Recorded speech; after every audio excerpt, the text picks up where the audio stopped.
Rencana penyusunan keputusan bersama 4 kementerian tentang panduan penyelenggaraan pembelajaran pada tahun ajaran baru di masa pandemi virus corona. Komisi Pemilihan Umum telah menetapkan tanggal terbaru untuk dilaksanakannya pilkada serentak setelah sebelumnya ditunda akibat pandemi virus corona. Para pegawai dan pekerja dari berbagai perusahaan nasional maupun internasional dilema untuk tetap harus bekerja di tengah pandemi COVID-19. Halo pemirsa, berjumpa lagi dalam 5 News dengan berita terhangat dan teraktual bersama saya Eduardus Sultan. Kami telah menyiapkan berbagai berita khusus untuk Anda. Dan pemirsa, inilah 5 News selengkapnya.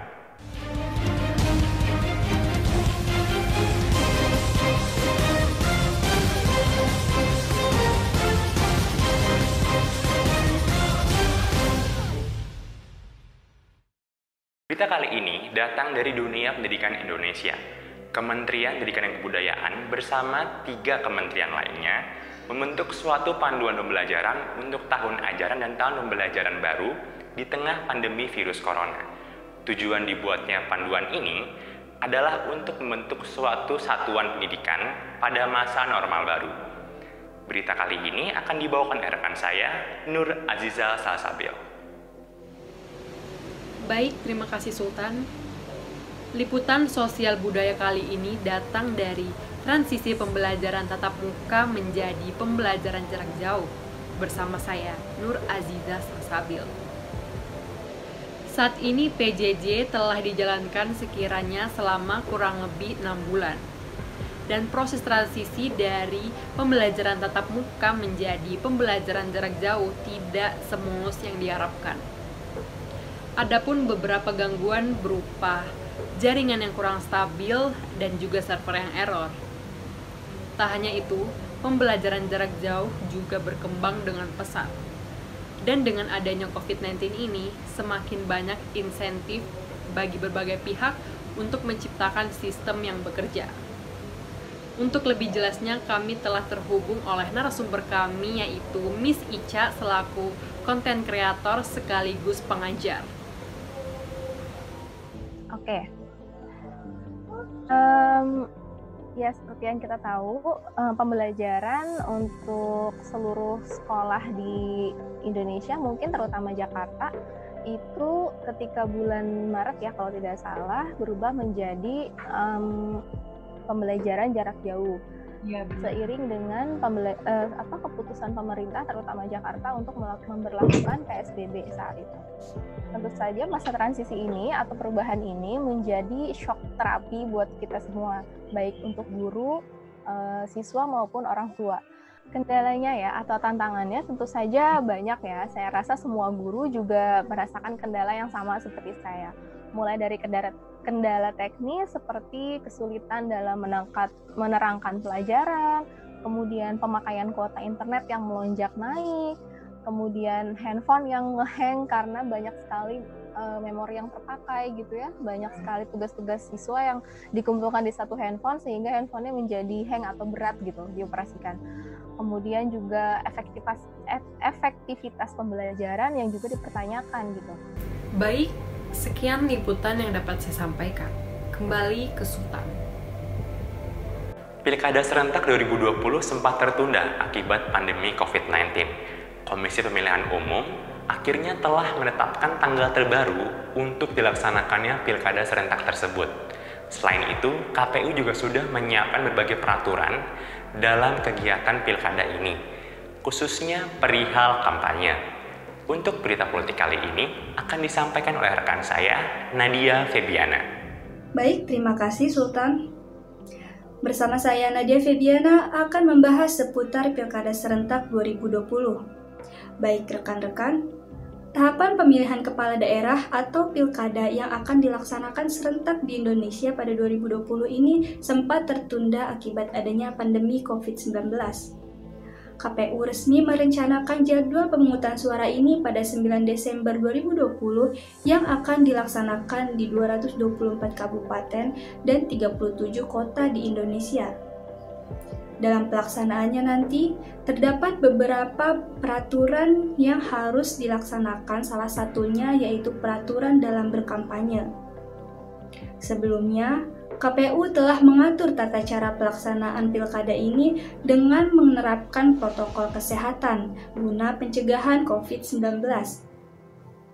Mundurnya pelaksanaan pilkada ini karena adanya COVID-19 menjadi persoalan yang sangat penting karena membengkaknya anggaran yang akan dibutuhkan, khususnya dalam penerapan protokol kesehatan. Oke, ini kalau pertanyaannya langsung ke poin kampanye ya. Jadi kalau kampanye pada pilkada besok nih, jadi pilkada nanti itu saya harus sampaikan dulu ya, bahwa pilkada serentak di tahun 2020 ini akhirnya memang harus dimundur karena situasi pandemi COVID. Awalnya itu memang sudah dijadwalkan menurut aturan itu di September tanggal 23, tapi karena ada pandemi COVID ini, akhirnya ada penundaan. Nah, bicara tentang kampanye di masa COVID ya, ini memang ada tantangan tersendiri bagi kandidat peserta pilkada. Karena situasinya tidak seperti biasanya, walaupun secara aturan sebenarnya dikeluarkan PKPU dan bahkan kalau di pihak Bawaslu ada Perbawaslu, peraturan Bawaslu untuk mengawasi kampanye yang dilakukan itu memasukkan unsur protokol COVID di dalam semua prosesi-prosesi kampanye. Baik rekan-rekan, saat ini saya sudah terhubung dengan Sekretaris Jenderal Garda Bangsa Partai PKB Depok, yaitu Maulana Ismail. Saya agak pesimis belajar dari pengalaman tahun lalu. Biasanya pilkada itu tingkat partisipasinya lebih rendah daripada partisipasi ketika pilihan legislatif ataupun pemilihan presiden. Tahun ini mau dibandingkan dengan tahun 2019 kelihatannya sangat jauh. 2019 partisipasi politik sampai di atas 65%. Nah, saya dapat info bahwa KPU Pusat menargetkan partisipasi masyarakat dalam pemilu kada serentak 2020 itu di angka 77 sekian persen. Nah, ini angka yang sangat tinggi sekali melihat kondisi COVID-19 juga masih belum jelas kapan berakhirnya. Sekian berita yang saya sampaikan, kembali ke Sultan. Pemirsa, kita beralih ke dunia internasional. 6 Agustus 2020 yang lalu, dunia dikejutkan dengan ledakan besar di ibu kota Lebanon, Beirut. Banyak kerugian yang terjadi, seperti pada bidang perekonomian, menimbulkan banyak korban jiwa, dan juga kerusakan pada bangunan-bangunan. Meskipun begitu, Presiden Lebanon, Michael Aoun, sudah mulai menurunkan angkatan bersenjatanya untuk mengendalikan kondisi di Beirut. Berita internasional kali ini akan dipandu oleh rekan saya, Mahdia Nargis. Baik, terima kasih Sultan. Berita internasional kali ini datang dari negara Lebanon bersama saya, Mahdia Nargis. Ledakan di ibu kota Lebanon, Beirut pada Selasa 6 Agustus lalu yang disebabkan oleh amonium nitrat yang disimpan di pelabuhan Beirut selama lebih dari 6 tahun telah membawa banyak kerugian. Ditaksir kerugian mencapai 10 hingga 15 miliar dolar Amerika. Pasca ledakan terjadi, Presiden Lebanon Michael Aoun memberikan instruksi kepada semua angkatan bersenjata dan juga Kementerian Kesehatan untuk melakukan reparasi dini kepada korban ledakan. Pada Senin 10 Agustus lalu, masyarakat melakukan aksi protes terhadap pemerintah atas peristiwa ledakan yang terjadi. Perdana Menteri Lebanon dan 5 menteri lainnya akhirnya memutuskan untuk mengundurkan diri dari jabatannya. Untuk lebih jelasnya, kami sudah terhubung dengan Mas Adi Rio Arianto, selaku dosen ilmu hubungan internasional dan pakar keamanan internasional FISIP UPN Veteran Jakarta. Rasa belum terlalu signifikan proses pemulihan di sana. Ya mau tidak mau ya semua yang sudah disiapkan, terutama yang diinstruksikan oleh Presiden Lebanon, Aoun, 4 hari setelah ledakan itu harus dilaksanakan. Ya. Dua kondisi ini menyebabkan Lebanon masih belum maksimal memulihkan kondisinya seperti semula, karena kita lihat ya ada juga perang sipil ya selama 20 tahun itu yang terjadi sebelum kegiatan ledakan atau bencana yang terjadi. Jadi pemulihan yang begitu signifikan dilakukan selama 20 tahun itu lama, apalagi yang sekarang ledakannya sangat dahsyat, yang mungkin butuh waktu yang panjang juga untuk melakukan itu. Baik, kami juga sudah terhubung dengan narasumber kedua, Kak Hafiz Mulia selaku Editor-in-Chief Kontekstual. Permasalahan politik domestik ini berakar dari krisis ekonomi sebenarnya. Jadi ledakan ini menjadi titik tertinggi lah kemarahan dari masyarakat Libanon. Kenapa? Karena sebelumnya nggak ada contoh nyata malpraktek gitu dalam administrasi negara gitu, dalam tata kelola negara. Nah, ledakan ini jadi bukti bahwa ada kesalahan dalam tata kelola negara. Apakah ini juga mempengaruhi hubungan bilateral dan multilateral dengan negara lainnya? Kalau multilateral mungkin nggak terlalu berasa ya, tapi lebih ke arah gimana bilateral dengan beberapa negara lain gitu. Sekian liputan yang dapat saya sampaikan, kembali ke Sultan di studio. Perekonomian di Indonesia saat ini sedang terguncang akibat pandemi virus corona. Berbagai cara telah dilakukan oleh pemerintah untuk menjaga kestabilan dari perekonomian di Indonesia. Salah satu cara yang saat ini sangat dicanangkan oleh Forum Ekonomi Dunia adalah untuk mengajarkan tentang pentingnya literasi keuangan atau literasi finansial kepada para warga negaranya. Berita kali ini akan disampaikan oleh rekan saya, Adira Kania. Baik, terima kasih Sultan. Liputan ekonomi kali ini datang dari upaya yang dapat kita lakukan demi ketahanan ekonomi Indonesia di tengah pandemi bersama saya, Siti Adira Kania. Literasi keuangan atau literasi finansial merupakan pemahaman konsep keuangan yang memungkinkan seseorang untuk mengelola keuangan dengan cerdas. Gerakan literasi finansial ini merupakan salah satu upaya yang dilakukan oleh Kementerian Pendidikan dan Kebudayaan untuk mendidik manusia agar sadar dan paham bagaimana mengelola keuangan dengan bijak. Untuk lebih jelasnya, kami telah terhubung oleh narasumber kami, yaitu Mas Hengki Gunawan, selaku Financial Planner dan Financial Content Creator, Co-Founder Fingram. Literasi keuangan itu sebenarnya nggak relate sama pandemi, ya, perlu diingat. Ada pandemi dan nggak ada pandemi, kita semua seharusnya itu ada belajar tentang literasi keuangan. Ya, literasi keuangan kan knowledge tentang keuangan. Ya, saya lebih fokus ke personal finance lah ya. Keuangan pribadi. Nah, mau ada pandemi atau nggak ada pandemi, itu kita juga harus belajar personal finance untuk diri kita minimal. Untuk kita sendiri mengelola keuangan. Nah, kebetulan pas ada pandemi, ya kita jadi aware semua nih sama financial personal lah. Adanya dana darurat dan adanya investasi macam-macam. Diingatkan kembali lah oleh alam untuk kita belajar financial gitu. Inklusi keuangan itu kan produk ya, lebih ke kita knowledge tentang produk keuangan. Produk-produk keuangan sepertinya deposito lah, reksadana lah, itu knowledge tentang inklusi keuangan. Nah, yang pasti inklusi keuangan pasti relate dengan ekonomi negara.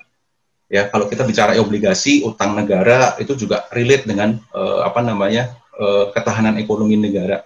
Nah, berarti memang secara garis besar berpengaruh lah ya intinya. Pengaruh besar. Ya, semakin banyak orang bermain di inklusi keuangan itu pengaruh dengan ketahanan ekonomi, apalagi mainnya di ranahnya obligasi, surat utang negara, ya, tentang SUN, yaitu sukuk. Nah, itu kita membantu perekonomian negara, kita ngutangin negara. Baik, selain itu kami juga sudah terhubung oleh narasumber kedua kami, yaitu Kafinanda Rahmaulida, selaku produser lapangan CNN Indonesia. Oke, kalau misalkan kita lihat kan berita yang saat ini memang lagi hype gitu ya, itu kan pasti salah satunya adalah terkait dengan isu resesi gitu. Selain isu resesi, ada dampak terkait dengan sektor ekonomi, dampak ke bisnis, karena banyak PHK di mana-mana, kemudian juga kalau kita lihat yang salah satu sektor yang paling berdampak ini adalah UMKM. Kalau misalnya kita lihat dari isu resesi sendiri, memang kan kalau kita lihat dari data nih, di kuartal 3, itu kemungkinan memang banyak ekonom-ekonom dan juga pengamat yang menilai memang akan sedikit sulit kalau Indonesia aja bisa mencapai 0% ya. 0% itu akan sulit karena kita di kuartal 2 aja kita sudah mengalami kontraksi sebesar lebih dari 5%. Di mana di kuartal 1 kita sebetulnya bertumbuh 2,9% lebih, dan di kuartal 2-nya ini karena kita mengalami minus 5% lebih, jadi memang prediksinya kita akan mengalami resesi di kuartal ketiga atau mengalami kontraksi lagi. Lalu kalau misalkan kita melihat bagaimana upaya pemerintah, sebetulnya kalau untuk resesi sendiri, apa sih salah satunya mungkin yang bisa dilakukan oleh masyarakat gitu? Sebenarnya resesi itu kan adalah karena pertumbuhannya minus, berarti tidak ada aktivitas ekonomi di situ. Aktivitas ekonomi itu kan adalah harus adanya transaksi, ada jual, ada beli. Kalau misalkan kita di sini memang melihat secara data dari pertumbuhan PDB Indonesia, itu dia juga bahkan yang sangat terkontraksi dalam itu adalah investasi dan konsumsi. Baik dari konsumsi rumah tangga ataupun konsumsi pemerintahnya, semuanya terkontraksi. Nah, itu berarti salah satu yang memang bisa membangun adalah bagaimana meningkatkan daya beli masyarakat. Sekian liputan yang dapat saya sampaikan. Kembali ke Sultan. Baiklah pemirsa, untuk berita berikutnya akan sedikit berbeda dari berita yang lainnya. Kami telah menyiapkan satu berita khusus dalam edisi News kali ini untuk Anda. Dengan judul, Balada Bekerja di Tengah Pandemi. Untuk berita kali ini akan dibacakan oleh rekan saya, Habib Ali Zainal.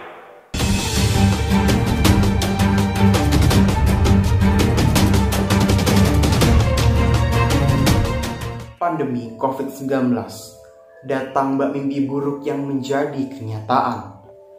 Pagebluk ini hadir dan mempengaruhi berbagai sektor, tak terkecuali sektor perekonomian pada perusahaan nasional maupun internasional. Tak mau terlalu lama terpuruk dalam duka nestapa, banyak perusahaan yang telah mengalihkan sistem bekerja, juga sistem rekrutmen karyawan mereka yang semula tatap muka menjadi non tatap muka. Hal tersebut semata-mata dilakukan untuk menghindari terbentuknya klaster penyebaran COVID-19, terutama pada lingkungan perkantoran. Kepraktisan ketika bekerja dari rumah juga dibarengi dengan permasalahan serta tantangan yang turut serta hadir di dalamnya, seperti peretasan data perusahaan, pengamanan data yang tidak aman, juga kondisi mental pegawai yang cenderung tidak stabil.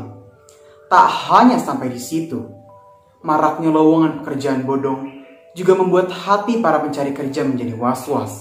Terlebih lagi, saat ini runtutan untuk menjadi seorang pegawai dilakukan secara non-tatap muka.